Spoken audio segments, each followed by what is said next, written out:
Hello সবাইকে স্বাগতম গল্পের আড্ডাতে। আমি আকাশ, আর আজকে আমি আপনাদের জন্য নিয়ে এসেছি এক নতুন আকর্ষণীয় গল্প।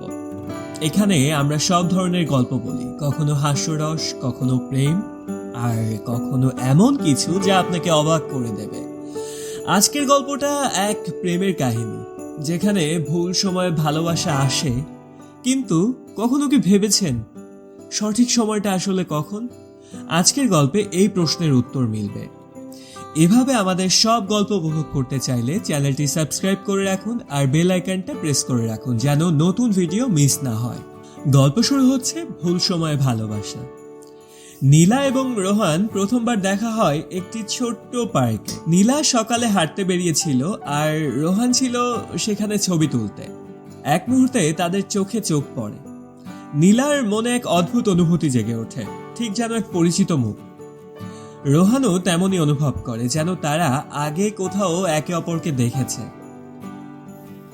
নীলা মনে মনে ভাবে, আমি কি তাকে কখনো দেখেছি, নাকি এটা শুধু আমার মনে হচ্ছে? রোহান তার ক্যামেরা নামিয়ে হাসে এবং নীলা তার দিকে তাকায় একটু অবাক হয়ে। নীলা এগিয়ে আসে। নীলা হালকা হাসি দিয়ে বলে, আপনি কি এখানে ছবি তোলার জন্য এসেছেন? রোহান হেসে, হ্যাঁ, আপনি যদি আমার মডেল হতে চান তো বলুন। এটা ছিল তাদের প্রথম কথা বলার মুহূর্ত।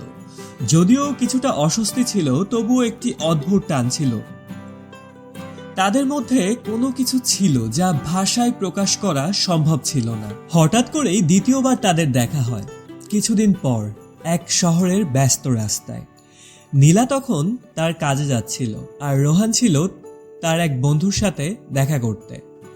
হঠাৎ করে তারা একে অপরকে দেখে, কিন্তু নীলা তখন এক অন্য পৃথিবীতে ছিল, কর্মব্যস্ত, সম্পর্কের জটিলতায় জর্জরিত। দুজন একে অপরকে দেখেও মনে মনে ভাবতে থাকে কিছু বলা হবে কিনা তাদের মধ্যে। কিন্তু তারা জানতো যে এই মুহূর্তে তাদের মধ্যে কিছু হওয়া সম্ভব ছিল না। সময় চলে যায় এবং নীলা তার জীবনে কিছু কঠিন সিদ্ধান্ত নেয় এবং তার সম্পর্কগুলোতে অস্থিরতা ছিল এবং সে সবকিছু নতুন করে শুরু করতে চায়।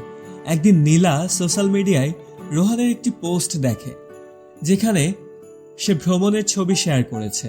তার মনে হঠাৎ করে ফিরে যায় সেই পার্কে, সেই প্রথম দেখায়। নীলা মনে মনে ভাবে, আচ্ছা, যদি আমি আর রোহান একে অপরকে বুঝতে পারতাম তাহলে কি আমাদের সম্পর্ক অন্যরকম হতো? সে ঠিক করে রোহানকে বার্তা পাঠাবে। একটানা ভাবনা চিন্তা করার পর সে তার ফোনে মেসেজ লিখে পাঠায়। নীলা মেসেজে লেখে, রোহান, তুমি কেমন আছো? মনে পড়ে আমাদের প্রথম দেখা? একটু সময় পর রোহান উত্তর দেয়, হ্যাঁ মনে পড়ে, আমি চাই আবার আমরা একসাথে সময় কাটাই। তুমি কি প্রস্তুত? এইবার নীলা এবং রোহান একে অপরকে খুঁজে পায়। তারা জানে জীবনের যে সময়ে তারা একে অপরকে মিস করেছে সেই সময়ে আর ফিরে যাওয়া সম্ভব নয়, কিন্তু এখন তারা একে অপরকে নতুন করে জানার জন্য প্রস্তুত। তাদের মধ্যে কি ছিল তা বুঝতে সময় লাগে, কিন্তু যখন তারা একে অপরের দিকে তাকায় তখন তারা জানে এটি একটি সঠিক সময়। রোহান নীলাকে জিজ্ঞেস করে, তুমি কি জানো আমি এখন তোমাকে ঠিক সেইভাবে অনুভব করি যেভাবে প্রথম দেখা হয়েছিল? নীলা হেসে বলে, হ্যাঁ রোহান, কিছু সম্পর্কের জন্য সময় সঠিক হতে হয়। আমাদের ভালোবাসা হয়তো ভুল সময় শুরু হয়েছিল, কিন্তু আজকাল মনে হয় আমাদের এখন একে অপরের জন্য তৈরি। রোহান হাসি দিয়ে বলে, তাহলে চলো একসাথে নতুন কিছু শুরু করি, একে অপরকে ভালোবাসি সময়ের কোনো বাধা ছাড়াই। তারা একে অপরকে ছেড়ে দেয় না আর একে অপরের প্রতি তাদের অনুভূতিগুলো প্রকাশ করতে শুরু করে। তাদের গল্প শুরু হয় ভুল সময়ে, কিন্তু সঠিক সময়ে তারা একে অপরকে খুঁজে পায়। তাদের সম্পর্কে একটি নতুন এবং শক্তিশালী দিকে যায়। আজকের এই গল্পতে আমরা দেখলাম কখনো কখনো সঠিক মানুষটি আপনার কাছে ভুল সময়ে আসে, কিন্তু যদি আপনার অনুভূতিগুলো সত্যি হয় তাহলে সবকিছুই সঠিক হয়ে যায়। সম্পর্কের জন্য সময় কখনো বাধা হতে পারে না, যদি আপনি একে অপরকে ভালোবাসেন। আশা করি আজকের গল্পটা আপনাদের ভালো লেগেছে। যদি আপনাদের মনের মধ্যে কোনো প্রশ্ন বা মতামত থাকে তা অবশ্যই কমেন্টে জানাবেন। আমি সবসময় অপেক্ষা করি আপনাদের ফিডব্যাকের জন্য। এখনও যদি আপনি সাবস্ক্রাইব না করে থাকেন তো কি আর অপেক্ষা করছেন কেন? সাবস্ক্রাইব করুন আর বেল আইকনটি প্রেস করে রাখুন যাতে কখনো মিস না করেন আমাদের নতুন গল্প।